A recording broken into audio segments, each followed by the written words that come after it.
আসসালামু আলাইকুম ভিউয়ার্স, আজকে আমি আপনাদের জন্য নিয়ে আসলাম কলা তরকারির একটা রেসিপি। এভাবে যদি কলা রান্না করে খান তাহলে কলার অন্যভাবে খেতে ইচ্ছে করবে না। কাঁচা কলার একটা রেসিপি। আমি কাঁচা কলাগুলো সবগুলো ভালো মতো কেটে একটা কলা 3 পিস করে নিয়েছি, এরকম লম্বা লম্বা করে পিস করে কেটে নিয়েছি এবং সেটা ভালো মতো হলুদ এবং লবণ দিয়ে মাখিয়ে তেলের মধ্যে খুব ভালো মতো ভেজে নিয়েছি। এটার নাম দিয়েছি আমি কলার মাছ।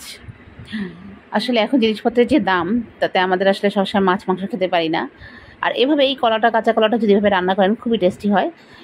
কাঁচা কলাগুলো আমি ভালো করে তেলের মধ্যে ভেজে নিয়েছি হলুদ লবণ মাখিয়ে। এরপরে আমি একটা প্যানের মধ্যে দিয়ে দিয়েছি সেই তেলই। তারপরে দিয়ে দিয়েছি এখানে 4-5টা পেঁয়াজ কুচি। তার মধ্যে দিয়ে দিয়েছি কিছু গরম মশলা, দারচিনি, এলাচ এবং তেজপাতা। মশলাটা আমি কষিয়ে তার মধ্যে আমি দিয়ে দিলাম একটু পেঁয়াজ বাটা। তারপরে দিয়ে দেবো এখানে আদা রসুন বাটা এবং পেঁয়াজ বাটাটা ভালো মতো একটু কষিয়ে তারপরে দিয়ে দিলাম আমি এখানে লবণ। তারপরে দিয়ে দিয়েছি 1 চামচ হলুদের গুঁড়া, 1 চামচ মরিচের গুঁড়া, 1 চামচ ধনিয়ার গুঁড়া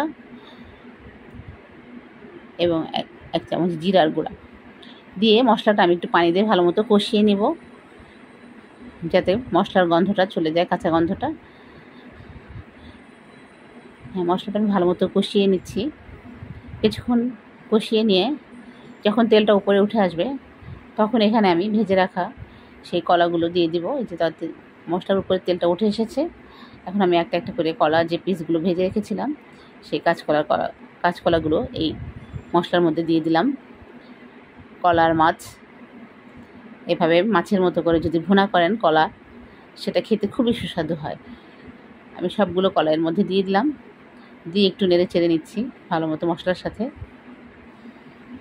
যাতে মশলাটা কলার গায়ে ভালো মতো লাগে। কারণ কলাটা আমি খুব ভালো করে ভেজে নিয়েছি, এই জন্য এটা সিদ্ধ হতে খুব বেশি সময় লাগবে না।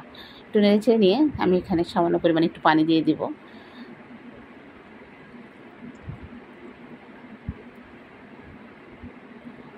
হাফ কাপের মতো পানি দিয়ে দিলাম আমি।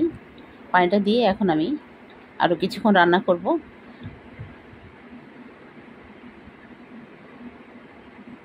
কিছু সময় রান্না করব যাতে মাখো মাখো হয়, সেভাবে রান্না করে নেব। ঢেকে দিলাম যাতে মশলাটা ভালো মতো কলার গায়ে প্রবেশ করে।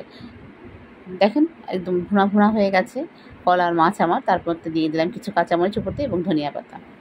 এখন এটা আমি চুলা থেকে নামিয়ে নিব। হয়ে গেল আমার মজাদার কলার মাছ। যদি আপনাদের ভালো লাগে তাহলে আপনার ভিডিওটা দেখবেন। এতক্ষণ আমার সাথে থাকার জন্য অনেক ধন্যবাদ। আসসালামু আলাইকুম।